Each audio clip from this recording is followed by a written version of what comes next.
Marsikdo pravi, da slovensko kuhinjo definirata goveja juha in potica. Ampak, če vprašate mene, jaz bi siguren izbral štruklje. Štruklji so res ta prav poligon za igrati se, ker imajo različne nadeve, lahko različna testa in lahko res uživaš, kaj jih delaš. Težko bi našli koga, ki ne mara štrukljev. To pa zato, ker štruklji so lahko sladki ali slani. Jaz sem se odločil, da naredim nevtralne, da jih vi lahko porabite kot sladko ali kot slano. Osnova vseh treh štrukljev je domača slovenska skuta. Štruklji so kuhani vnaprej, res so bogato nadevani, vi jih samo še pogrejete. Ponavadi doma pripravljamo štruklje z drobtincem, zraven damo malo masla, včasih smo bolj korajžni, pa damo še malo cimeta.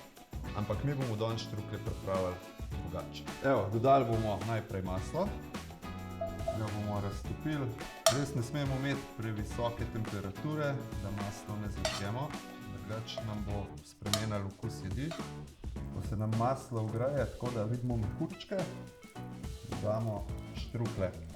In jih pa zelo previdno opekamo z vseh 4 strani, tako da nam bojo ratali najbolj rjavkasti pa hrustlavi. Lahko jih večkrat obrnemo, zato da se enakomerno segrevajo z notranje strani.